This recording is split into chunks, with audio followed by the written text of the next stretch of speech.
హల్లెలూయా. మరి ఈ యొక్క ప్రభు వల్ల ఆరాధనకు వచ్చిన మీ అందరికీ యేసుక్రీస్తు నామములో శుభములు. దేవుడు మీ అందరినీ దీవించును గాక.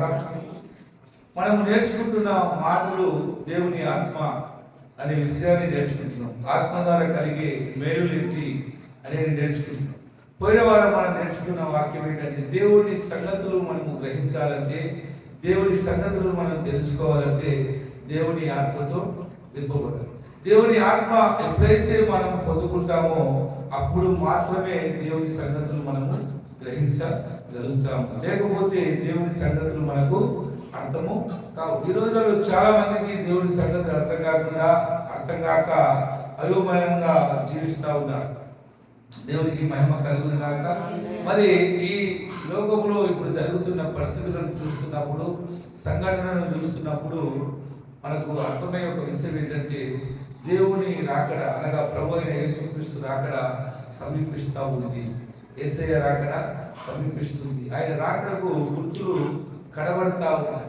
అయితే దేవుని బిడ్డలారా, ఆ రాకడలో నీవు నేను స్థిరంగా ఉండి మనము ఆ రాకడలో ఎత్తబడి ప్రభు రాజ్యానికి వారసులం కావాలంటే మనము ప్రభు సన్నిధిలో నమ్మకంగా ఉండాలి. అయితే నేను ఈ మాటలను ధ్యానిస్తున్నప్పుడు దేవుని వాక్యము నాకు ఒకటి జ్ఞాపకం వచ్చింది కనుక ఆ మాటను మనం చదువుకొని ముందుకు వెళ్ళిపోదాం.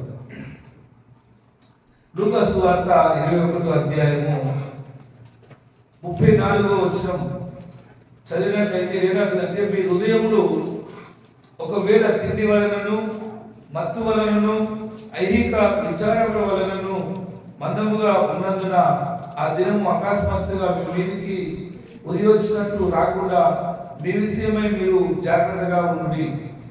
చూడండి, దేవుని వాక్యం సెలవిస్తుంది, ఆ ప్రభు రాకడ రక్షణ పొందిన వారికి సంతోషకరము, రక్షణ పొందిన వారికి అది ఒక దుఃఖకరమైన వార్త. రక్షణ పొందిన వారికి, యేసయ్యను నమ్మిన వారికి అది రక్షణ దినము, యేసయ్యను నమ్మని వారికి అది నాశన దినము. దేవునికి స్తోత్రం, హల్లెలూయా. అది అకస్మాత్తుగా వస్తుంది, ఉగ్రత దినము. అది ఏం దినం చెప్పండి? ఉగ్రత దినం. ఎవడైతే ప్రభువుని నమ్మడో వానికి అది ఉగ్రత దినం. యేసయ్య దేవుడిని నమ్మి బాప్తిసం పొంది రక్షించబడిన వానికి అది రక్షణ దినము, అది విమోచన దినము, అది ఆనందకరమైన దినము. వారి జీవితంలో వాడు పొందుకున్న మహిమకరమైన దినం అది. కానీ ఒకవేళ ప్రభు సన్నిధిలో నమ్మకంగా లేకుండా ఉన్న వారికి అది ఉగ్రత దినము, నాశన దినము. ఆ దినమున అనేకులు నానా రకాలైన తిప్పలు పడతారు అని రాసింది. అయితే ఇక్కడ ప్రభువుని నమ్మిన వారి విషయంలో చెప్తున్న విషయాలు ఏంటంటే, మీరు ఒకవేళ తిండి వలన కానీ మత్తు వలన కానీ ఐహిక విచారముల వలన కానీ మందముగా ఉన్నందున ఆ దినము ఆకస్మికంగా మీ మీదికి వచ్చును. కాబట్టి మందముగా ఉండొద్దు, మందులుగా ఉండొద్దు. అడిగినది మందులుగా ఉండొద్దు. మందులు అనగా ఇప్పుడు చూడండి, ఆపరేషన్ చేసే ముందు మనిషికి సూదిస్తుంది. ఏంటది? సూదిస్తుంది. అది మత్తు సూది. అది ఇచ్చినప్పుడు మనిషికి మత్తుగా ఉంటుంది. మనిషి బ్రతికే ఉంటాడు, చూస్తూ ఉంటాడు, కానీ నొప్పి అనేది అనిపించేది. అది మత్తు. అదే రీతిగా తాగుబోతుడు ఉంటుంది, తాగినోడు బాగా తాగుతుంటాడు, వానికి కూడా ఏమైతుంది అర్థం కాదు. వాడికి అన్ని కనబడతాయి కానీ అర్థం కాదు, మత్తుగా ఉంటుంది. బాగా తిన్నోనికి కూడా మత్తుగా ఉంటుంది. చెప్పండి, కడుపు నిండా తిన్నోనికి, అన్ని విధాలుగా ఉన్నోనికి మత్తు ఉంటుంది. ఏముంటుంది చెప్పండి? మత్తు అంటే మంచి చెడ్డల ఆలోచన రాదు. కొంతమందికి చింతలు ఉంటాయి చూడండి, ఆ చింతలు ఉన్నోడు కూడా మత్తులోనే ఉంటాడు అని దేవుని వాక్యం రాసింది. అయితే ప్రియులారా, మనము మత్తులుగా ఉంటే మనము కూడా ఆ ఉగ్రత దినములో, ఆ ఒక ప్రభు రాకడలో మనం విడవబడితే మనము కూడా నష్టానికి, నాశనానికి గురైపోతాం. కాబట్టి ప్రభువు మనకు హెచ్చరిస్తున్నాడు ఏదంటే, మీ మట్టుకు మీరు జాగ్రత్తగా ఉండండి. మత్తులో ఉండి మీరు నశించిపోకుండా జాగ్రత్తగా ఉండండి. మనం అంటాం మేమేం మత్తు చేస్తలేము, మేము తిండి పోతులేము కాదు, మేము అది కాదు ఇది కాదు అంటాం. చూడండి, మనుషులమైన మనము అనేక విషయాల్లో ప్రభు చిత్తాన్ని మనము మర్చిపోతా ఉన్నాము. ఈ మాటలు చదువుతున్నప్పుడు ఒక సంఘటన మనకు జ్ఞాపకం వస్తుంది. మార్తా మరియ కొరకు మీకు తెలియంది లేదు కదా. మార్తా మరియ కొరకు మీరు విన్నారు. మార్తా మరియ అనే ఇద్దరు అక్కచెల్లెలు ఉన్నారు. వాళ్ళకు ఒక తమ్ముడు. వాళ్ళు ప్రభును ప్రేమించేవారు, ప్రభు వాళ్ళను ప్రేమించేవారు. వాళ్ళు ప్రభు దగ్గర నమ్మకంగా ఉండేవారు. కానీ అక్కడ ఒక సంఘటన రాయబడి ఉంది. ఆ సంఘటన మనకు చాలా విషయాలు నేర్పిస్తాయి. అక్కడ ఒక కథ, ఆ ఒక ఉద్దేశము, ఒక సంఘటన రాయబడింది. అది మనకు అనేక విషయాలను నేర్పిస్తా ఉంది. మార్తా మరియ ఇద్దరు ఆ అక్కచెల్లెళ్ళు వారి కుటుంబానికి యేసు ప్రభును ఆహ్వానించిందట.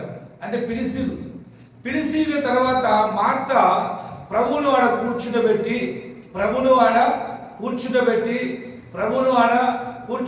తన పనుల్లో తాను బిజీ అయిపోయిందట. తన ప్రజల్లో తాను బిజీ అయిపోయిన తర్వాత అక్కడ ప్రభువు కూర్చొని తన సహోదరి, తన చెల్లెలు లేక అక్క ఆ మరియతో ప్రభు అనేక విషయాలు మాట్లాడుతూ ఉన్నారు. అనేక విషయాలు ఆమెకు బోధిస్తూ ఉన్నారు. అనేక విషయాలు ఆమెకు చెప్పి ఉన్నారు. అయితే ఈ పనులలో పడ్డ మార్త చింతతో, గలిబిలితో, తొందరపాటుతో ఉండి ఆమె హల్లెలూయా ఆమె తను తాను భయమర్చిపోయింది. తాను ఏం చేయాలో అనే సంగతిని మర్చిపోయి ఆ పనుల బీజీలో పడి ఆమె తొందరపడుతూ గలిబిలి అవుతూ ప్రభు దగ్గరికి వచ్చింది. దేవునికి స్తోత్రం, హల్లెలూయా. ఈ రోజులలో కూడా చాలా మంది ప్రభువును నమ్మిన బిడ్డలు అనేకమైన పనుల్లో ఉండి ప్రభువును మర్చిపోతా ఉన్నారు. ప్రభు సన్నిధిని మర్చిపోతా ఉన్నారు. ప్రభు మాటలను మర్చిపోతా ఉన్నారు. ప్రజలులా నేను చెప్పాలనుకుంటున్న మాట ఏంటంటే, మన విరోధి అయిన సాతాను వాడు ఎవరిని మింగుతున్నా అని, ఎవరిని మోసము చేతున్నా అని, ఎవరిని నశింపజేస్తున్నా అని వాడు రాత్రులు వెతుకుతా ఉన్నాడు. వాడు నీ దగ్గరికి వచ్చి నిన్ను ఏమి చేయడు, కానీ నిన్ను ప్రభు మాటలను మర్పించి నిన్ను బిజీ చేసేస్తాడు. ఏం చేస్తాడు చెప్పండి? బిజీ, మత్తునిగా చేసేస్తాడు. నేను మత్తునిగా చేసేస్తాడు. మత్తు వచ్చేసిందా అన్ని మర్చిపోతాడు. కొంతమందికి గొప్ప పేరు రావాలనే మత్తు ఉంటుంది. కొంతమందికి డబ్బు సంపాదించాలనే మత్తు ఉంటుంది. కొంతమందికి పొగడ్తలు అనే మత్తు ఉంటుంది. నానా రకాలైన మత్తులు లోకంలో ఉన్నాయి. అయితే ప్రభు అంటుడు, నువ్వు ఒకవేళ మత్తుగా ఉండి ప్రభు మాటలను మర్చిపోతే,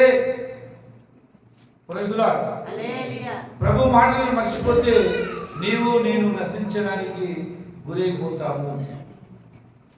మనము ప్రభు యొక్క సన్నిధిలో ఉన్న మనము, ప్రభు రాజ్యానికి వారసులుగా ఉన్న మనము, ప్రభు రాజ్యానికి వెళ్ళే మనము ఆయన సన్నిధిలో నమ్మకంగా నడుచుకోవాలి. యేసయ్య రాకడలో ఏం జరుగుతుందని చెప్పిండు చెప్పండి. లూకా సువార్త 15వ అధ్యాయం 26వ వచనమా చూడండి ఒకసారి.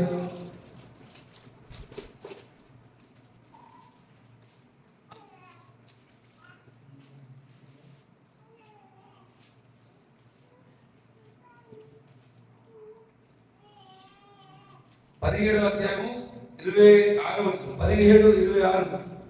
నోహావు దినములలో జరిగినట్టు మనుష్య కుమారుని దినములలోను జరుగును. నోహావు ఓడలోనికి వెళ్ళిన దినము వరకు జనులు తినుచు, త్రాగుచు, పెళ్ళాడుచు, పెళ్లికియబడుచు నుండి అంతలో జలప్రలయం వచ్చి వారందరినీ నాశనం చేసింది. లోతు దినములలో జరిగినట్టు జరుగును. జనులు తినుచు, త్రాగుచు, కొనుచు, అమ్ముచు, నారునాడుచు, ఇల్లు కట్టుచు నుండి అంతలో అయితే లోతు సొదొమ విడిచిన దినమున ఆకాశం నుండి అగ్నిగంధకములు కురిసి వారిని అందరినీ నాశనం చేసేది. చూడండి, ఇక్కడ రాసింది ఏంటంటే తినడము త్రాగడము అనేది జరుగుతుందట. పెళ్ళిళ్ళకి ఇయ్యడము, పెళ్ళిళ్ళు చేసుకోవడము జరుగుతుంది అని రాసింది. అంతేకాకుండా ఇల్లు కట్టుడు, నారు నాటుడు, కొనుడు, అమ్ముడు అనేవి జరుగుతూ ఉంటాయి అని రాసింది. దేవునికి స్తోత్రం, హల్లెలూయా. నువ్వు ఈ రోజులలో చూస్తే నాకు చాలా రోజుల సంది ఈ మాట హృదయంలో అనిపిస్తూ ఉంది. ఏంటంటే ప్రభు రాకడ సమీపిస్తుంది. ఆయన రాకడలో ప్రజలు ఆయన కొరకు ఎదురు చూసుకునే కంటే ఎక్కువగా ఈ పండుగలు బిజీ అయిపోతున్నారు. నేను కొన్నిసార్లు బాధపడ్డాను. నేను కూడా ఒక 6 నెలలు సంవత్సరం వరకు దాదాపుగా ఈ ఇల్లు కట్టే పనులను పడిపోయాను. నేను ప్రతిరోజు బాధపడ్డాను. ప్రభు ఏంటి మళ్ళీ అనిపించింది, ప్రభు యొక్క చిత్తము కావచ్చు, ప్రభు ఉద్దేశం కావచ్చు. దేవునికి స్తోత్రం, హల్లెలూయా. కానీ ఒక విధమైన భయము నాలో కలుగుతుంది ప్రియులారా. ఒక విధమైన భయము నాలో కలుగుతుంది. ఏంటంటే ఈ పనులలో మనము బిజీ అయ్యి, ఈ పనులలో, ఈ పరిస్థితుల్లో రేపు భవిష్యత్తు కోసం ఆలోచన చేస్తూ డబ్బు సంపాదించడానికి కానీ, ఇల్లు కట్టుకోవడానికి కానీ, పేరు సంపాదించుకోవడానికి కానీ, మంచిగా బ్రతకడానికి కానీ ప్రయత్నిస్తూ ఒకవేళ మనం ఇందులోనే మునిగిపోతే రేపు ప్రభువుకు దూరం అయిపోతామేమో అనే ఒక భయం నాలో అనిపిస్తా ఉంటాం. నాకు భయం వేస్తా ఉంటా. దేవుడికి భయం కలుగుడు కాక. బైబిల్ చెప్తుంది అన్న వస్త్రములు కలిగి తృప్తి కలిగి ఉన్నవాడు ధన్యుడు అని. ఒక మాట నేను చూపిస్తాను చూడండి. తిమోతి పత్రిక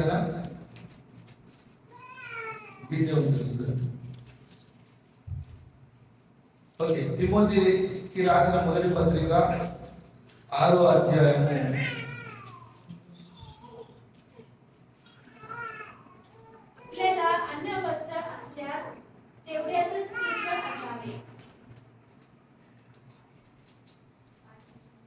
6వ వచనం, 6, 7, 8 మనం చదివితే 5వ వచనం చదువుతాం. చెడిపోయిన మనసు కలిగి సత్యహీనులై దైవభక్తి లాభ సాధనం అనుకొను మనుషుల వ్యర్థ వివాదములకు కలుగుచున్నవి. 6వ వచనం, సంతుష్టి సహితమైన దైవభక్తి గొప్ప లాభసాధకమై ఉన్నది. మనం ఈ లోకంలోనికి ఏమీ తెలియదు, దీనిలో నుండి ఏమీ తీసుకొని పోలేము. కాగా అన్న వస్త్రములు గల వారమై ఉండి వాటితో తృప్తి పొంది యుద్ధాము. చూడండి, భక్తుడు ఆనాడే చెప్పిండు, సంతృష్టి సహితమైన భక్తి చేసే వారికి గొప్ప లాభం అట. ఏం రాసింది చదువుతారా మీ భాషలో? సంతృష్టి సహితమైన దైవభక్తి గొప్ప లాభ సాధకమై ఉన్నది. సంతృష్టి సహితమైన భక్తి చదవండి మీ భాషలో. मोटस लाभ है हिंदी पर संतोष सहित भक्ति बड़ी कमाई है. इनका ये वचन, क्योंकि न हम जगत में कुछ लाए हैं और न कुछ ले जा सकते हैं. यदि हमारे पास खाने और पहनने को हो तो इन्हीं पर संतोष करना चाहिए. आमेन, हालेलुया. చూడండి, దేవుని వాక్యం సెలవిస్తుంది, సంతుష్టి సహితమైన భక్తి. ఉన్న దాంట్లో సంతోషంగా ఉండి దేవుని వెంబడించే భక్తి ఏదైతే ఉంటుందో అది చాలా లాభకరం అంట. చాలా లాభకరం. అన్నము వస్త్రాలు ఉన్నాయా, మనము దాంతో తృప్తి కలిగి ఉండి దేవుని యందు భక్తి కలిగి ఉంటుంది, మనము ధన్యులమైపోతున్నాం. అది ఎంతో లాభము అని రాసింది. కానీ ఈ రోజుల్లో లోకాన్ని చూసినప్పుడు, లోకంలో ఉన్న మనుషులను చూసినప్పుడు, లోకపు పరిస్థితులను చూసినప్పుడు, లోక మర్యాదను చూసినప్పుడు మనము కూడా బాగుండాలి అనే ఒక ఆశ ఒక కోరిక మనకు కలుగుతుంది. సాతానుడు ప్రతి ఒక్కరికి నేత్రాశ కలిగజేస్తూ ఉంటాడు. సాతానుడు ప్రతి ఒక్కరికి నేత్రాశ కలిగజేస్తూ ఉంటాడు. ఆ ఆశలకు గురి అయ్యి అనేకులు నానా రకాలైన తిప్పలలో, నానా రకాలైన బాధల్లో, నానా రకాలైన ఇబ్బందుల్లో పడిపోతూ ఉన్నారు. అప్పులు చేసుకుంటూ, చెప్పండి, అప్పులు చేసుకుంటూ ఆ సుఖాన్ని అనుభవిద్దామని అప్పులు చేసుకుంటూ ఉన్న శాంతిని, సమాధానాన్ని, నెమ్మదిని పోగొట్టుకొని మంచిగా ఉండాలని ఒక ఆశ, మంచిగా కనబడాలని ఒక ఆశ, బాగుండాలనే ఒక ఆశ, అన్ని కలిగి ఉండాలనే ఒక ఆశ, 10 మందిలో మంచిగా కనిపించాలనే ఒక ఆశ మనుషులను నానా రకాలైన తిప్పలలో, బాధల్లో పడేస్తున్నది పిల్లలు. హల్లెలూయా, హల్లెలూయా, హల్లెలూయా. నేను చెప్పేది మీకు అర్థమవుతుందా? అయితే మత్తులుగా చేసేస్తుంది. మనము ఎవరము, మనము ఏమి చేయాలి, ఎలా చేయాలి, ఎలా ఉండాలి అనే ఆ భావన, ఆ ఉద్దేశాన్ని మరిపించేస్తుంది. బైబిల్ చెప్తుంది, ఇరుకు మార్గమున ప్రవేశించుడి, ఆ మార్గము నీకు పరలోకాన్ని ఇస్తుంది అని. ఇరుకు మార్గమున ప్రవేశించుడి, ఆ మార్గము నీకు నిత్య జీవాన్ని ఇస్తుందని దేవుని వాక్యం సెలవిస్తుంది. అయితే మనం ఇరుకు మార్గంలో నడవాలి అనే సంగతిని ఈ పరిస్థితులు, ఈ ఆశలు, ఈ కోరికలు మరిపించేస్తా ఉన్నాయి. క్రైస్తవుని ధర్మం ఏంటి? ఒక క్రైస్తవుని ధర్మం ఏంటి? ప్రభుని నమ్మిన వానికి దేవుడిచ్చిన నియమం ఏంటి? దేవుడు నీకు పెట్టిన నిబంధన ఏంటి అంటే, ప్రతి ఒక్కడు ప్రభువుడు యేసుక్రీస్తు దేవుడని నమ్మిన ప్రతి ఒక్కరికి ప్రభువు పెట్టిన నియమం ఏంటంటే, వాడు ఉదయము సాయంత్రం ప్రార్థన చేయాలి. వాడు ప్రతిరోజు దేవుని వాక్యాన్ని ధ్యానించాలి. వాడు ప్రతిరోజు తన జీవితాన్ని తాను చక్కబెట్టుకోవాలి. పాపము మనలోనికి రాకుండా, పాపము మన చెవుల ద్వారా కానీ, మన చూపుల ద్వారా కానీ, మన మాటల ద్వారా కానీ, మన ప్రవర్తన ద్వారా కానీ మనను పట్టుకోకుండా మనము పరిశుద్ధత కలిగి, నీతి కలిగి, భక్తి కలిగి జాగ్రత్తగా ఉండాలనే విషయాన్ని ఈరోజు క్రైస్తవులు మర్చిపోతా ఉన్నారు. హల్లెలూయా. ఏమైపోయిందంటే, లోక మర్యాదను చూసి, లోకాన్ని చూసి, లోకములో ఉన్న వాటిని చూసి మనిషి ఆకర్షితుడైపోయి వాటికి లోబడిపోయి, వాటి మత్తులో పడిపోయి ప్రభు రాకడను మర్చిపోయి, ప్రభు చిత్తాన్ని మర్చిపోతా ఉన్నాడు, ప్రభు ఉద్దేశాన్ని మర్చిపోతా ఉన్నాడు, ప్రభు యొక్క నియమాన్ని మర్చిపోతా ఉన్నాడు. హల్లెలూయా, హల్లెలూయా. దేవునికి మహిమ కలుగును గాక. కానీ నాకు కొద్ది రోజుల సంది ఒక విధమైన భయము దేవుడు బైబిల్ చెప్తుంది, విశేష జాగ్రత్త కలిగి ఉండాలి. విశేష జాగ్రత్త కలిగి బైబిల్ రాసింది, ఆ దినము వచ్చే ముందు, ప్రభు రాకడ వచ్చే ముందు సాతానుడు బహుబలంగా పనిచేస్తాడట. బహుబలంగా పనిచేసి అది ఏ రాసిందంటే, ఏర్పరచబడిన వారిని సైతము మోసం చేస్తాడట. ఎవరికి చెప్పండి? ఏర్పరచబడిన వారిని సైతము మోసం చేసేస్తాడు.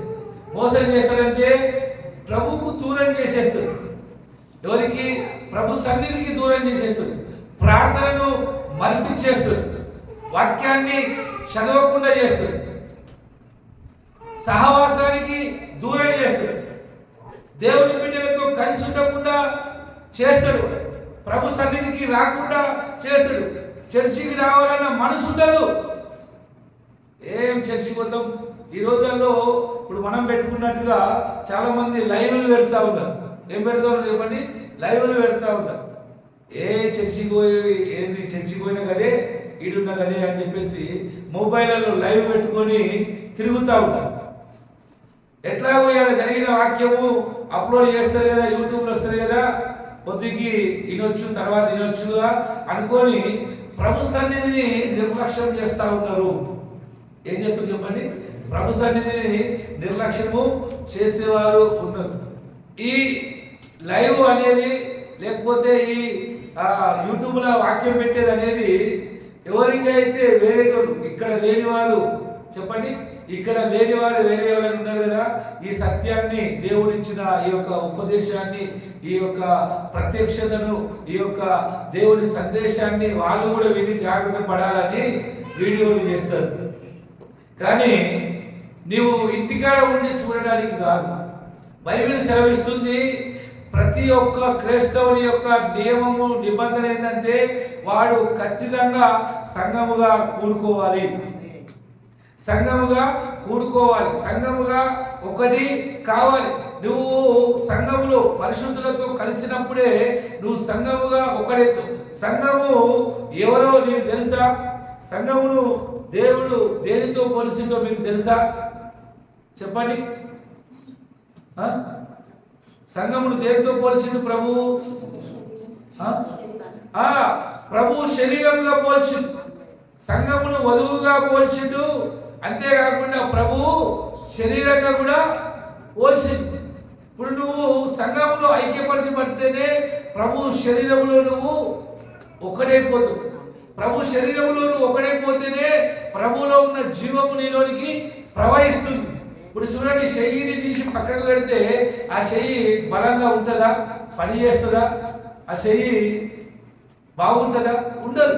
ఎందుకంటే ఆ చెయ్యిని ఈ శరీరంతో అతకబడి ఉన్నప్పుడే ఆ చెయ్యిలోనికి ఈ శరీరంలో ఉన్న బలము, శక్తి ప్రవహిస్తుంది. రక్తము ప్రవహిస్తుంది, బలము ప్రవహిస్తుంది, శక్తి ప్రవహిస్తుంది. కనుక ఆ చెయ్యి అనుకున్నది చేయగలుగుతుంది. అదే రీతిగా నీవు నేను కూడా సంఘములో సభ్యులుగా ఉన్నప్పుడే, సంఘములో ఐక్యపరచబడినప్పుడే ప్రభు ఆత్మ మనలో పనిచేస్తుంది, ప్రభు జీవము మనలో పనిచేస్తుంది. కాబట్టి బైబిల్ చెప్తుంది, ఆ దినము సమీపించిన కొలది, ఏ దినము? ప్రభు రాకడ దినము సమీపించిన కొలది మరి ఎక్కువగా మీరు కూడుకోవాలి అని రాసింది. చూడండి, ఎబ్రియలు రాసిన పత్రిక 10వ అధ్యాయము 24వ వచనం. కొందరు మానుకొనుచున్నట్లుగా సమాజముగా కూడుట మానక ఒకరినొకడు హెచ్చరించుచు, ఆ దినము సమీపించుట మీరు చూచిన కొలది మరీ ఎక్కువగా అలాగూ చేయుచు, ప్రేమ చూపుటకును సత్కార్యములు చేయుటకును ఒకరినొకడు పురికొల్పుకొని ఆలోచించాము. హల్లెలూయా. పురికొల్పుకోవాలని ఆలోచించాము అని దేవుని వాక్యం రాసింది. ఆ దినము ఏ దినము చెప్పండి? ప్రభు రాకడ దినము. మనము చదువుకున్నాం చూడండి, అకస్మాత్తుగా ఆయన దినము వస్తుంది అని చెప్పేసి, ఆ ప్రభు రాకడ వస్తుంది అని చెప్పేసి రాసింది చూడండి. ఆ దినము సమీపించిన కొలది. ఏ దినము చెప్పండి? ప్రభు రాకడ దినము. ప్రభు రాకడకు గుర్తులు కనబడుతున్నవి కదా, ప్రభు రాకడకు గుర్తులు కనబడుతూ ఉన్నవి. ఆయన చాలా విషయాలు చెప్పిండు. భూకంపాలు కలుగుతాయి, కరువులు వస్తవి. చెప్పండి, మనుషుల మీదకి మనుషులు విరోధంగా తయారవుతారు, రాజ్యానికి రాజ్యము వ్యతిరేకంగా లేస్తుంది, యుద్ధాలు జరుగుతాయి, యుద్ధ సమాచారాలు మీరు వింటారు, భూకంపాలు జరుగుతాయి, సునామీలు వస్తవి, ఇంకా నానా రకాలైన ప్రకృతిలో అనేక రకాలైన కార్యాలు జరిగి ప్రజలు అనేకులు నశించిపోతారు అని దేవుని వాక్యంలో రాసింది. చూడండి, మొన్న వైనాడులో ఎంత భయంకరమైన తుఫాను వచ్చేసి చెప్పండి, ఆ ఒక మట్టి బురద వరద వచ్చేసి ఎంతమంది నశించిపోయింది. మొన్న విజయవాడలో చెప్పండి, ఆంధ్రలో వర్షం వచ్చేసి ఎన్ని నీళ్ళు నిండి ప్రజలు నశించిపోయింది. అంతకుముందు కేరళలో, ఉత్తరాఖండ్లో మనం ప్రతిసారి చూస్తూ ఉన్నాం, వింటా ఉన్నాం. అనేక జాగాల్లో అనేక రకాలైన పరిస్థితులు ఎదురైతూ హల్లెలూయా ప్రజలు నాశనం అయిపోతా ఉన్నారు. ఇవన్నిటిని చూసినప్పుడు మనం ఒక మాట జ్ఞాపకం ఉంచుకోవాలి, ఏంటంటే ప్రభు రాకడ సమీపించి ఉన్నది, ప్రభు రాకడ సమీపించి ఉన్నది. ఇవన్నీ చూస్తున్నా మనలో భయము అనేది కలగకపోతే, మనలో భక్తి అనేది రాకపోతే, మనము ప్రభు పాదాల మీద చేరకపోతే, ప్రభు సన్నిధిలో మనము గడపకపోతే మనం తప్పించుకోగలుగుతామా? మనము తప్పించుకోగలుగుతామా? హల్లెలూయా. ఇది పాకులాడే సమయం కాదు. పేరు సంపాదించుకోవాలని, ఆస్తులు సంపాదించుకోవాలని, గొప్పగా బ్రతకాలని పాకులాడే సమయము కాదు. నాకు భయం అవుతుంది, దేవుడికి స్తోత్రం. నాకు భయం అవుతుంది. ఈ పరిస్థితులలో పడి ఈ యొక్క విషయాలలో మనము కూరుకుపోయి, ఆ ప్రభు విషయాలను మర్చిపోయి, ప్రభు వాక్యాన్ని మర్చిపోయి, ప్రభు సన్నిధిలో గడపకుండా, ప్రభుతో గడపకుండా ఏడ తప్పిపోతామని, ఏడ దూరం అయిపోతామని, ఒకవేళ ప్రభు రాకడొస్తే ప్రభు సన్నిధికి చేరుతామో చేరమో అనే ఒక భయము కలుగుతా ఉంది. హల్లెలూయా. కలిగిన దాంట్లో మనము కలిగిన కొంచెంలో తిని తృప్తి పొంది సంతోషంగా ఉంటే చాలు.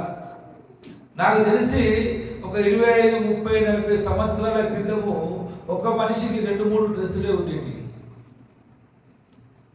2 లేక 3 ఉండేవి. నేను చిన్నగా ఉన్నప్పుడైతే నాకు 2 డ్రెస్సులు ఉండేవి. ఒకటి ఇడవడానికి, ఒకటి తొడగడానికి. అవి కూడా చిరిగినే ఉండేవి. కానీ ఈ రోజుల్లో పుష్కలం బట్టలైపోయి ఒక్కొక్కరికి 100 చీరలు, 150 చీరలు, 200 చీరలు ఉన్నాయి. మన దగ్గర లేవు కావచ్చు, మన దగ్గర కూడా మామూలుగా మనం ఉన్నా మన దగ్గర 20-30 చీరలు తక్కువ లేవు కదా. చెప్పండి, లేవా 20-30 అన్నారు? లేవా? అంతకంటే 5 చీరలే ఉన్నాయి నాకు అనుకునే వాళ్ళని ఉంటే నేను ఒక 5 చీరలు కొనుక్తాను. ఎవరన్నా నా దగ్గర 5 ఉన్నాయి అనేటువంటి ఎవరన్నా ఉంటే నాకు చెప్పండి, నేను ఒక 5 చీరలు మీకు ఇస్తాను. హల్లెలూయా. కొత్త ఏమని కొత్త చేస్తే మా పార్సల్ మన దగ్గర ఉన్నాయి, మంచి చీరలు. ఒకటి విస్తారమైన బట్టలని ఆ రోజుల్లో ప్రభు దినాల్లో, యేసుప్రభు ఉన్న దినాల్లో, ఆ పాత కాలంలో బైబిల్ రాసింది, ఎవరి దగ్గర భోజనం ఉండి, ఎవరి దగ్గర వస్త్రాలు ఉంటే వాడే అధికారిగా ఉండేవాడు. నీ దగ్గర అన్నము వస్త్రం ఉంది, నువ్వు మా మీద అధికారిగా ఉండు అని అక్కడ ఉన్న ప్రజలు వచ్చి అధికారిగా ఉండమని కోరుకునేవాడు. హల్లెలూయా. అందుకే ప్రభు అంటూ అన్నము వస్త్రాలు ఉంటే మనకు చాలు, ధన్యులం మనం. వాటిలో తృప్తిగా ఉండి ఆనందించు. ఈ ఆశలకు గురై మనుషులు ఆనందాన్ని పోగొట్టుకుంటున్నారు, సంతోషాన్ని పోగొట్టుకుంటున్నారు, సుఖాన్ని పోగొట్టుకుంటున్నారు, శాంతిని పోగొట్టుకుంటున్నారు. ఒకటి మంచిగా ఉండాలి, అందరిలో మనం కూడా ఒక స్థానంలో ఉండాలి అనే ఆశ, కోరిక. నేను చెప్పేది ముఖ్యమైన ఉద్దేశం ఏంటంటే, మత్తులో పడేస్తున్నాడు సైతానుడు. ఏం చేస్తాడు చెప్పండి? మత్తులో పడేస్తున్నాడు సైతానుడు. మత్తులో పడేసి మనను మరిపించేసి, మనము ఏమి చేయాలో, ఎలా చేయాలో, ఎలా బతకాలో, ఎలా జీవించాలో ఆ విషయాలను మరిపించేసి మనను బిజీ చేసేసి మన బ్రతుకులను గజిబిజీ చేసేస్తాడు. విస్తారమైన పనులు పెడతా ఉన్నాడు, విస్తారమైన ఆలోచనలు, విస్తారమైన ఆశలు, విస్తారమైన కోరికలు కలిగజేసి మనకు ఏం చేస్తుంది చెప్పండి, మన మనసును గలిబిలి చేస్తుంది. పట్టుకుంటే సరిగా నిద్ర పట్టకుండా, తింటే సరిగా పేన పట్టకుండా, కూర్చుంటే నిమ్మలం లేకుండా. మీకు తెలుసా, ఈ రోజుల్లో మనుషులు నిమ్మలంగా జరసేపు ఒక 10-20 నిమిషాలు మౌనంగా కూర్చోలేకపోతా ఉన్నారు. చెప్పండి. సైతానుడు ప్రతి ఒక్కరికి పిల్ల దయాలను చేసి అందరి చేతులలో పెట్టి తోలించింది. పిల్ల దయాలు మీరు చూడండి, నేను చూస్తా ఉన్నా, మీరు చూడండి, పరీక్ష చేయండి. 10 నిమిషాలు చేతిలో మొబైల్ లేకుండా ఎవరు ఉండలేకపోతాం. అటు చూస్తే మొబైల్ చూస్తాడు, ఇటు చూస్తే మొబైల్ చూస్తాడు. వీళ్ళు ఎక్కడ ఎత్తపడ్డారు? గాయపోయింది ఎస్లో వచ్చినట్టు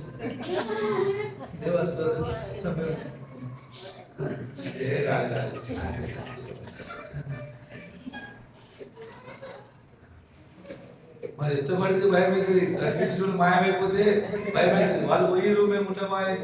ఎందుకంటే కనురెప్పు పాటుగా మాయమవుతుందట. పరిశుద్ధులు మాయమైపోయారు, మన మీద తప్పిపోయాము అని బాధ.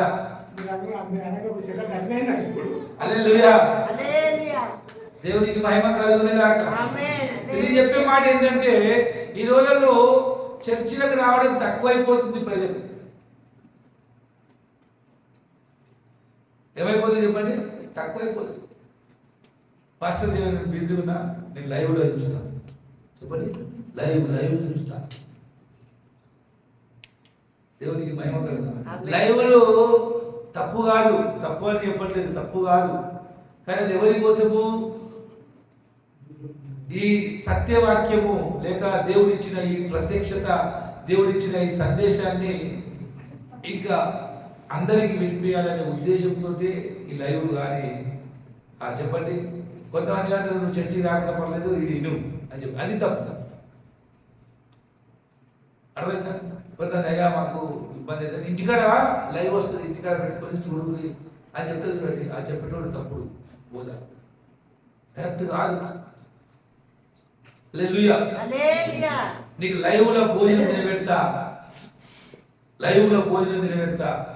నేను మటన్ బిర్యానీ వండుకొని ముంగడ పెట్టుకొని నాకొక ముద్ద, నీకొక ముద్ద, నాకొక ముద్ద, నీకొక ముద్ద అని వీడియో కాల్ చేసి లేకపోతే యూట్యూబ్లో పెడతా ఉంటే ఎంతమంది కడుపు నిండుతుందని చూస్తుంది.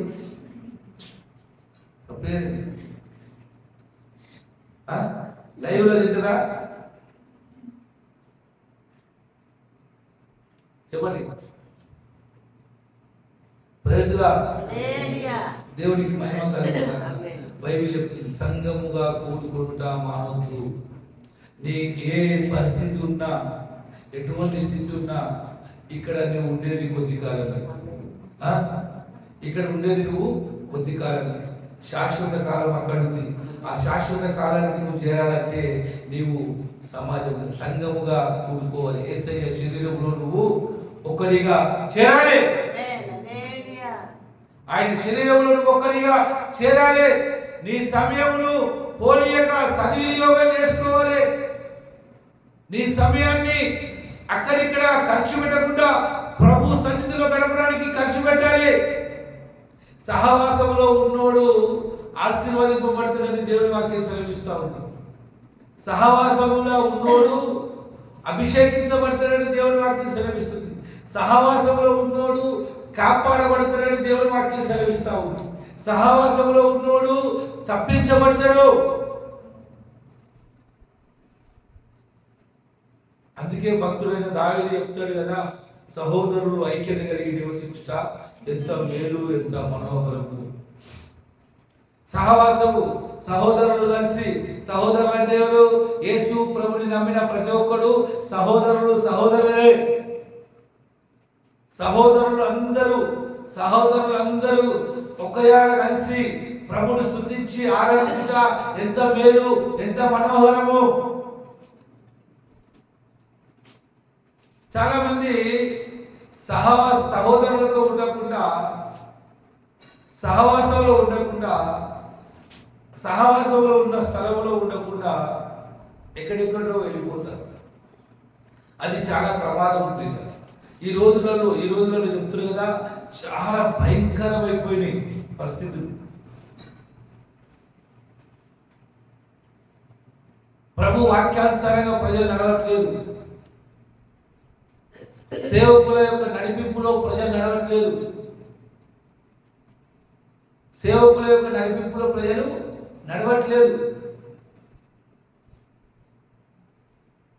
ప్రజల యొక్క పరిస్థితులను బట్టి సేవకుల యొక్క పరిస్థితిని బట్టి దేవుని వాక్యము పాడబడతారు.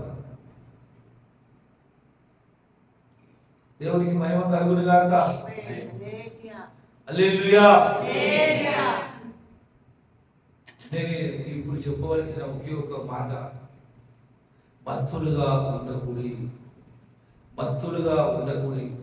నీవు పరిస్థితి అని, పని అని,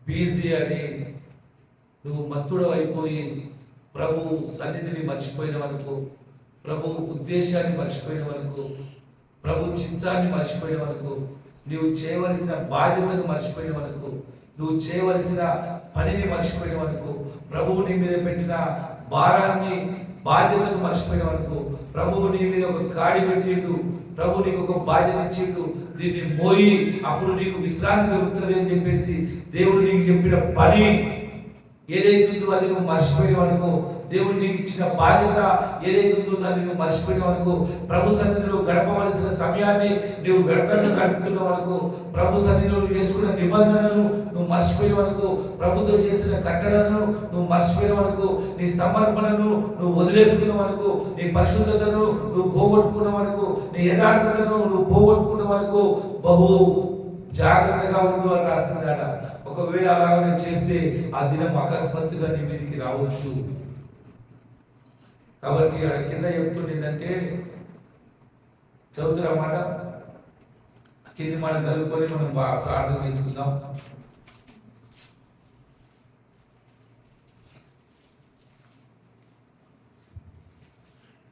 ఇరవై 21:30. ఆ దినము భూమి అందంతటా నివసించు వారందరి మీదకి అకస్మాత్తుగా వచ్చును. చూడండి, ఆ దినము భూమి మీద నివసిస్తున్న మనుషులందరి మీదకి అకస్మాత్తుగా వస్తుంది. ఎట్లా వస్తుంది చెప్పండి? అకస్మాత్తుగా వస్తుంది, అకస్మాత్తుగా వస్తుంది. కాబట్టి మీరు ఇక్కడ చెప్తున్నారు, మీరు ఎవరో ఉన్నోళ్ళు, ఈ మాట వింటున్నారు, రేపు ఈ వీడియోని చూస్తారు కూడా చెప్తారు. కాబట్టి మీరు జరగబో వీటి నెలలను తప్పించుకొని మనుష్య కుమారుని ఎదుట నిలబడుటకు సర్వశక్తి గల వారన్నట్లు శక్తి గల వారన్నట్లు ఎల్లప్పుడూ ప్రార్థన చేయొచ్చు, వేరుగా ఉండునని చెప్పాను. ప్రైజ్లా. చూడండి, కాబట్టి మీరు ఎవరు చెప్పండి? ఈ మాట వింటున్న మీరు, ఇక కూర్చున్న మీరు, నేను, మనందరము ఆ దినము మన మీదికి అకస్మాత్తుగా రాకుండా, ఆ నాశనము మనము పొందకుండా, ఆ శ్రమను మనము పొందకుండా, ఆ కీడు మనము అనుభవించకుండా, ఆ సమస్య మన మీదికి రాకుండా ఉండాలంటే మనము ఎల్లప్పుడూ ప్రార్థన చేయొచ్చు, వెలుగుగా బహు జాగ్రత్త కలిగి ఉండాలి. అదే రాసింది, విశేష జాగ్రత్త, మీరు వాటి విషయమై మీరు జాగ్రత్తగా ఉండుడి. మనము జాగ్రత్తగా ఉండాలి, జాగ్రత్తగా ఉండాలి, జాగ్రత్తగా ఉండాలి, జాగ్రత్తగా ఉండాలి అని ప్రభువు నీకు నాకు సెలవిస్తాడు. మత్తు అంటే తాగడమే మత్తు కాదు, మత్తు అంటే చింతనే కాదు. మనం బిజీ అయిపోయినా మత్తులో పడిపోయినట్టే. మనం ఒక పనిలో బిజీ అయిపోతే అన్ని మర్చిపోతాం, తెలుసా? అవునా కదా? ఎక్కువ చింత చేసేవాడికి, ఎక్కువ ఆలోచన చేసేవాడికి మనుషులు ఇచ్చే సహాయం చెప్పండి. ఎక్కువ చింత చేస్తూ బాధతో ఉండి చెప్పండి, ఆలోచన చేస్తూ ఉన్న వారికి సలహా ఇస్తారు. మంది ఏమని సలహా ఇస్తారు చెప్పండి? ఇట్లా ఇట్లా సలహా చెప్తారా? అందరు ఇట్లా ఇట్లా అంటారు. ఏం చెప్తారు చెప్పు? సునీత చెప్తారు. ఒకరు బాధతో ఉన్నారు, వాళ్ళ దగ్గరికి వెళ్ళి ఒక సలహా చెప్తారు. చెప్పాలి, ఏమని చెప్తాం? ఉత్తగా బాధపడుతూ చింత చేస్తే ఏదైనా పనిలో పడితే అన్ని మర్చిపోతుంది. హల్లెలూయా. చెప్పండి, ఏదైనా పని చేసుకో, లేకపోతే ఏదైనా ఇది అయ్యి అప్పుడు నీకున్న ఆలోచనలన్నీ పోయి పనిలో పడుతుంది. దాని అర్థం ఏంటంటే, ఎక్కువ పని చేసేటికి ఆలోచనలు రావు. అంటే వాడు ఏమైపోతుంది? పని మైకంలో మర్చిపోతుంది. పని మైకంలో అన్ని మర్చిపోతుంది. కాబట్టి మార్త కూడా ప్రభువు ఇంటికి వచ్చిన సంగతిని మర్చి పని విస్తారమైన పని పెట్టుకున్న చేత ఆమె ఏమైపోయిందట? చూడండి, అర్థం లోకస్వార్థం 10వ అధ్యాయం.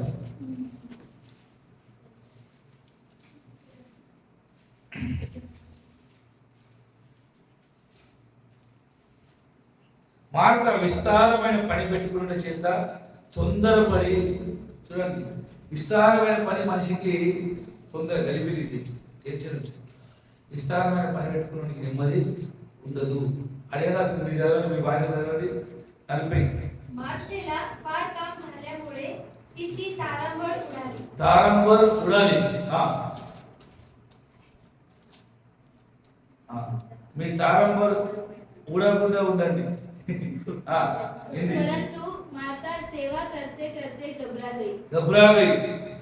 విస్తారమైన పని లేదా అల్పే వచ్చింది.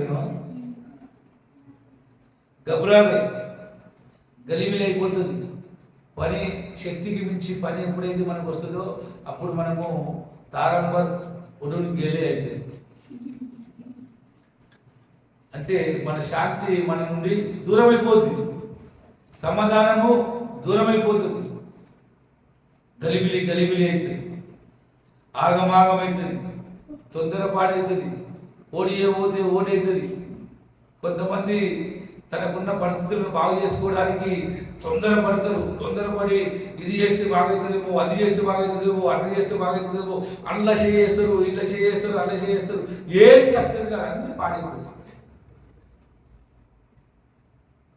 అన్ని పాడైపోతాయి. ప్రభు చెప్తుండు, నీవు సక్సెస్ కావాలంటే ప్రభు సన్నిధిలో కూర్చొని ఆయన వాక్యాన్ని విని, ఆయన వాక్యాన్ని ధ్యానించి, ఆయన సన్నిధిలో నువ్వు సంతోషంగా ఉండు. నీవు అనుకునేవన్నీ సఫలమైనవి. ప్రభు సన్నిధిలో కూర్చొని ప్రభు మాటలు విని వాటిని ధ్యానించి వాటి ప్రకారంగా జీవించువాడు చేయలేదంతయు సఫలమగును. ప్రభు సన్నిధిని విడిసి నువ్వు పనిలలో పడిపోయి, ఇప్పుడు కొంతమందికి ప్రశ్న వస్తా ఉంటాం, కొంతమందికి పని చేయకుండా ఎట్లా బతకాలి, పని చేయకుంటే ఎట్లా బతకాలి అనే ఒక ప్రశ్న వస్తుంది. ఆ రోజుల్లో ఉన్న మనుషులకు కూడా వచ్చింది, ఈ రోజుల్లో ఉన్న మనుషులకు కూడా వస్తుంది, నీకు వస్తుంది, నాకు వస్తుంది. ప్రజలుగా కాబట్టి ప్రభు పని చేయొద్దు అని చెప్పలేదు. పని చేసే సమయంలో పని చేయాలి, ప్రార్థన చేసే సమయంలో ప్రార్థన చేయాలి, విశ్రాంతి చేసే సమయంలో విశ్రాంతి చేయాలి, కష్టపడే సమయంలో కష్టపడాలి. కష్టపడడానికి సమయం ఉంది, విశ్రాంతి చేయడానికి సమయం ఉంది. అందుకే దేవుడు పగలు రాత్రి పెట్టిండు. పని చేసుకోవడానికి పగలు పెట్టిండు, విశ్రాంతి చేయడానికి రాత్రి పెట్టిండు. కానీ మనుషులకు చెప్పండి, ఇప్పుడు పగలు రాత్రి ఏది లేకుండా పోయింది. పని చేయడానికి పగలు లేదు, రాత్రి లేదు. కాబట్టి ఇప్పుడు రాత్పైళ్ళు, దిగ్పైళ్ళు, దివస్ పైళ్ళు, మధ్య పైళ్ళు, first shift, second shift, third shift, షిఫ్టులై ఇది అంత షిఫ్ట్ అయిపోయింది.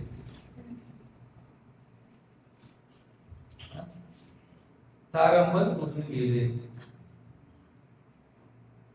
धक धक करने लगी, घबरा कर धक धक करने लगी. इंदा हमारा लेना लेकर राइट దేవుని స్తోత్రం. హల్లెలూయా. మంచిగా చదివితే కింద మీద చదివితే ఉంటుంది చూడు.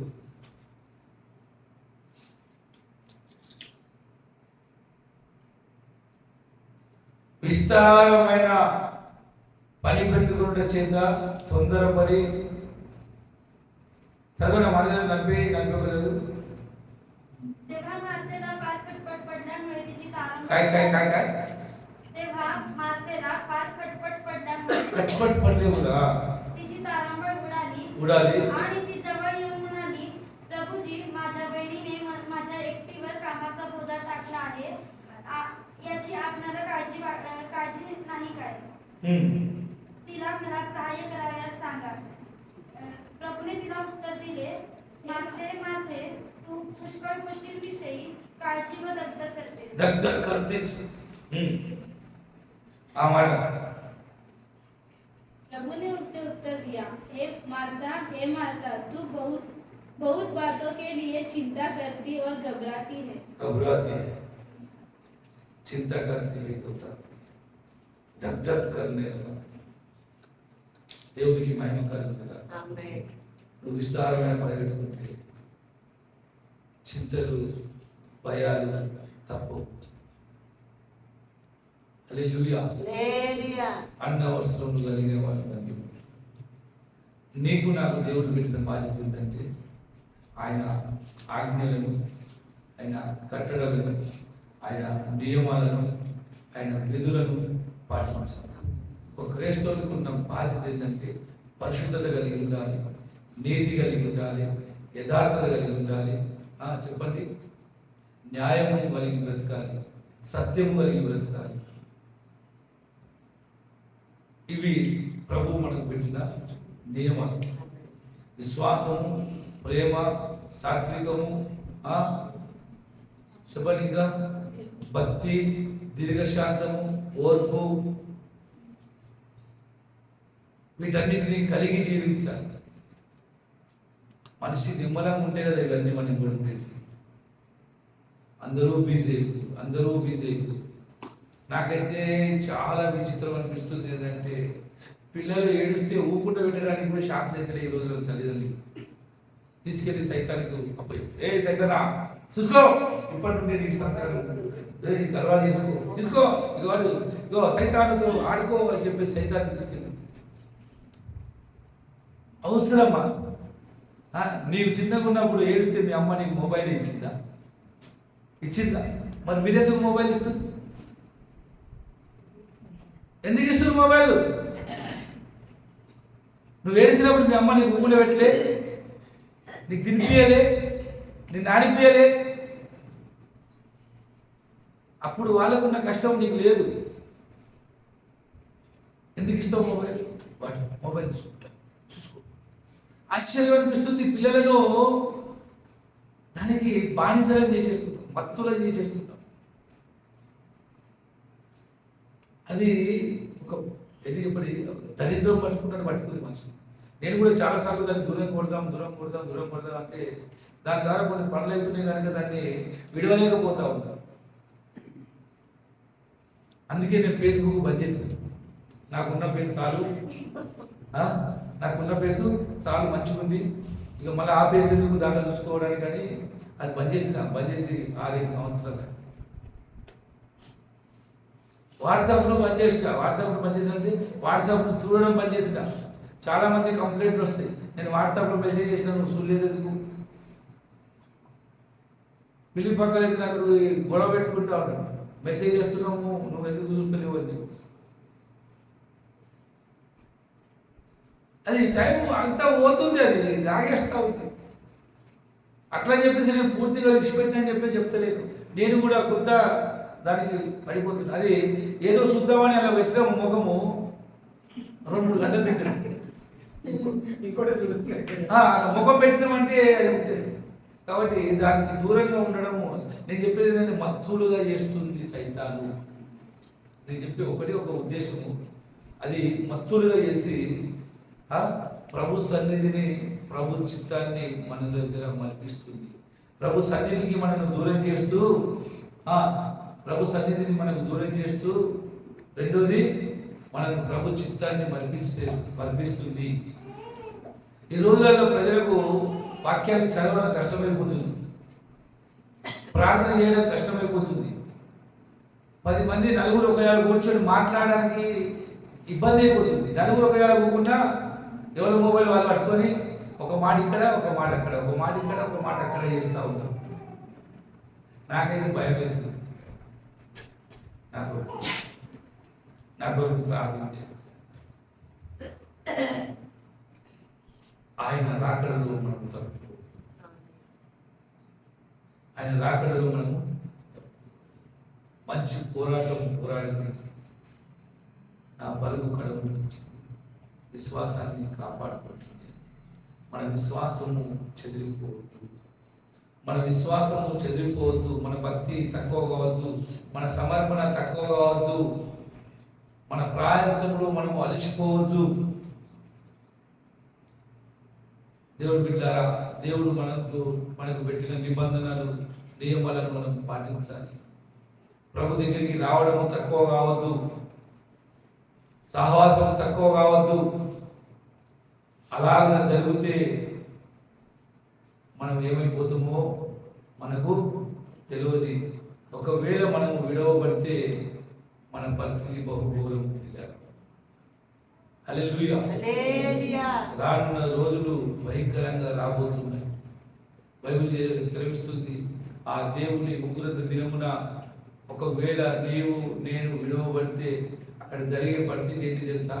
తల్లి జాడ పిల్లకు లేక, పిల్ల జాడ తల్లికి లేక ఒకరినొకరు అప్పచెప్పుకొని తిరుగుతారట. ఎవరిని ప్రాణాన్ని వాడే కాపాడుకుంటారు. అయ్యో నా బిడ్డకి ఏమవుతుందో అని ఆలోచన ఉంటుంది, నా కొడుకు ఏమవుతుందో అని ఆలోచన ఉంటుంది, అయ్యో మా వాళ్ళకి ఏమవుతుందో అని ఆలోచన ఉంటుంది. ఎవరిని వాడు తప్పించుకోవడానికి ప్రయత్నం చేస్తారట, కానీ ఎవడును తప్పించుకోవడం. అదే ఆ రోజు యేసయ్య ఉగ్రత రోజు, 7 ఏళ్ల శ్రమల రోజు. హల్లెలూయా. పాపులందరూ ఏడ్చే రోజు. ఒకవేళ నేను ప్రభు చేతిలో నుండి విడువబడితే మనము కూడా ఏడవలసిందే. కాబట్టి ప్రభువు మనతో చెప్తుంది, మీరు ఆడ రాసింది, లోకమంతటి మీదకి ఆ దినము అకస్మాత్తుగా వచ్చును. లోకమంతటి మీదకి ఆ దినము అకస్మాత్తుగా వచ్చును. 22వ వచనమా 35వ వచనం.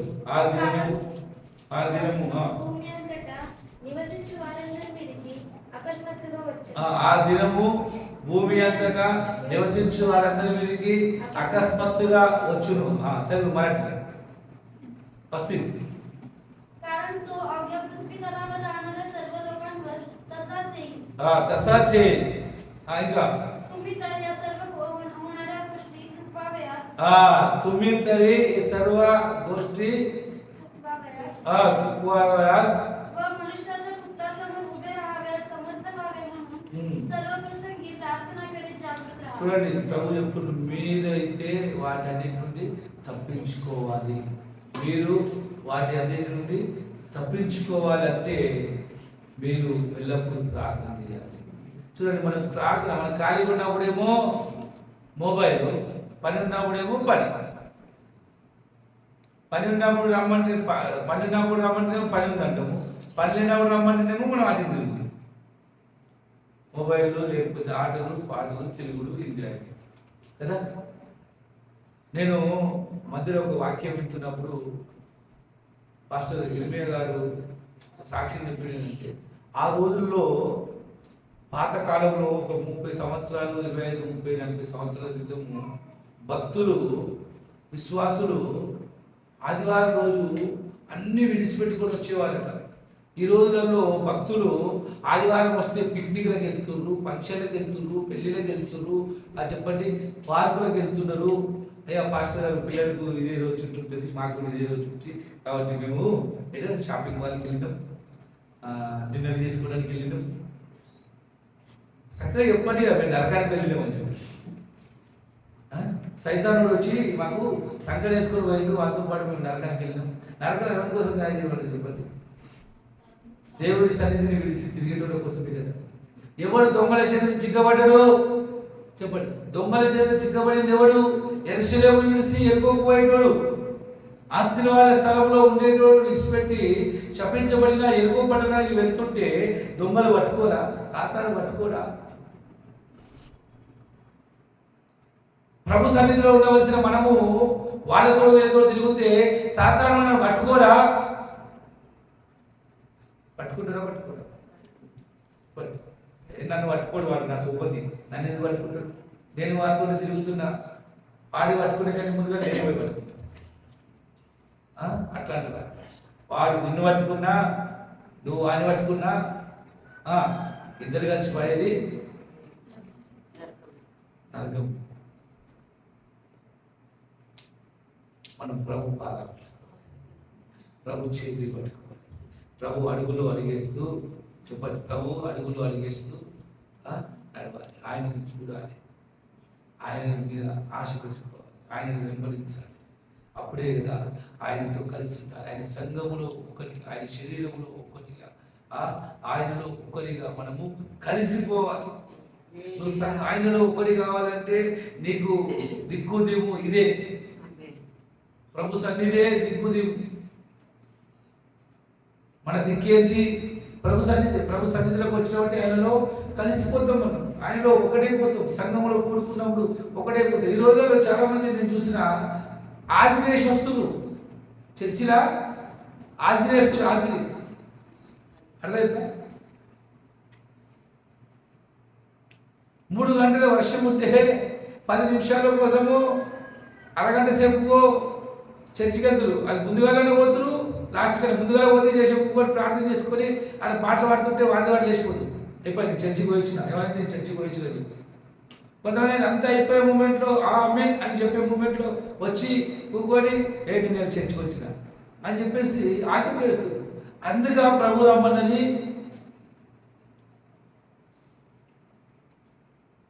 సపోర్ట్ చేయాలండి. అందుగా ప్రభు రమ్మన్నది ఆశ్రయడానికి. ప్రభువును మన జీవితంలో చేసిన మేలు కొరకు ఆయన స్తుతించి గణపరిచి ఆయన మహిమపరిచి ఆయన సంతోషపరిస్తే ఆయన మన దేవుని ఆశీర్వాదాలు ఇచ్చి హల్లెలూయా. ప్రభు సన్నిధికి వచ్చి ఆయన స్తుతించి ఆరాధించి గణపరిచి మహిమపరిచి ఆయన సంతోషపరిస్తే ఆయన మనకు దేవుని ఆశీర్వాదాలను ఇచ్చి పంపిస్తాడు. అందుకే కదా రండి నా బిడ్డలారా అని నేను మీకేదో ఇచ్చి పంపిస్తానని తెలిసి ఆయన మనకు దీవించడానికి ఆశీర్వదించడానికి నన్ను రమ్మంటాడు కదా. నీ కోల్పోయినవన్నీ నేను ఇస్తాను కదా. అని మనం ఏం చేస్తాం? ఆజరేషుడు టాటా బాయ్ బాయ్. దేవునికి మహిమ కలుగుతుంది. చాలా భయం వేస్తుంటారు. కాబట్టి మీ అందరికీ నా విజ్ఞప్తి, మనం ప్రభు సన్నిధిలో నమ్మకంగా, ప్రభు సన్నిధిలో మనం నమ్మకంగా గడుపుతాం. మరి ఆయన పాదాలు కూర్చుంటాం. మనకు దేవుడు పెట్టిన బాధ్యతను మనం మరవద్దు. దేవుడు మన పట్ల చూపుతున్న ఆ ఒక ఉద్దేశాలను మనము మరవద్దు. దేవుని ఆ ఒక చిత్తాన్ని మనము మర్చిపోవద్దు.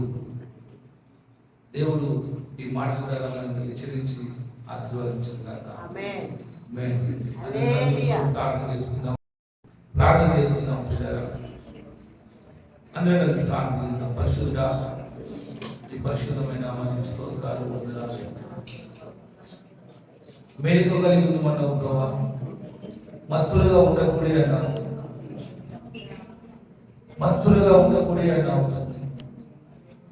అవునయ్యా, మేము ఈరోజు అనేక పనులలో పడి, అనేక పరిస్థితులలో పడి మేము నీ చిత్తాన్ని మర్చిపోతున్నాం. నీ కట్టడలను, నీ ఆజ్ఞలను, నీ ఉద్దేశాలను మేము మర్చిపోతున్నాం. నువ్వు మా మీద మోపిన కాడిని మేము మోయలేకపోతున్నాం ప్రభు. కాని దానికోసము, లేని దానికోసము శరీరాశ, నేత్రాశలో పడి మా శాంతిని, సమాధానాన్ని పోగొట్టుకుంటున్నామయ్యా. అయ్యా, మేము నీ సన్నిధిలో కూర్చోలేకపోతున్నాం, నిన్ను స్తుతించలేకపోతున్నాం, ఆరాధించలేకపోతున్నాం, ప్రార్థించలేకపోతున్నాం, మహిమపరచలేకపోతున్నాం. అయ్యా క్షమించండి అయ్యా. లేనిపోని ప్రాణోపాలకు లోబడి సాతానుడు నేత్రాశలు పుట్టిస్తుండగా ఆ నేత్రాశల్లో పడిపోయి మమ్మల్ని మేము మర్చిపోతున్నాం, నీ సన్నిధిని మర్చిపోతున్నాం, నీ వాగ్దానాలను మర్చిపోతున్నాం, నీ ఆజ్ఞలను, నీ కట్టడలను మర్చిపోయి చింతలకు, బాధలకు గురైపోతున్నామయ్యా. శాంతి లేక, సమాధానం లేక ఆరోగ్యాన్ని పాడు చేసుకొని అనారోగ్యానికి గురైపోతున్నాం తండ్రి. క్షమించండి నాయన. ఆయన నీ రాకడలో మమ్మల్ని మరవకండి, నీ రాకడలో మమ్మల్ని మరవకండి. మేము ఎత్తబడే గుంపులో ఉండాలి, మేము నీ రాజ్యానికి వారసులం కావాలి. ఎందుకంటే నీ రాకడ సమీపిస్తుంది కనుక, నీ రాకడ సమీపించింది కనుక, ఏ క్షణము ఏమైతుందో తెలియని పరిస్థితులు ఉన్నాయి కనుక ప్రభు నీతో ఐక్యపరచబడి నీ సన్నిధిలో నమ్మకంగా ఉండి నిన్ను చేరే భాగ్యము దయచేయమని నన్ను మా అందరిని చేరుకపోయి మాలో ఉన్న మత్తును తొలగించే మాతో మాట్లాడినందుకు స్తోత్రాలు చెల్లిస్తున్నాను. యేసు నామములో ప్రార్థించి అడిగి వేడుకుంటున్నాం తండ్రి. ఆమేన్.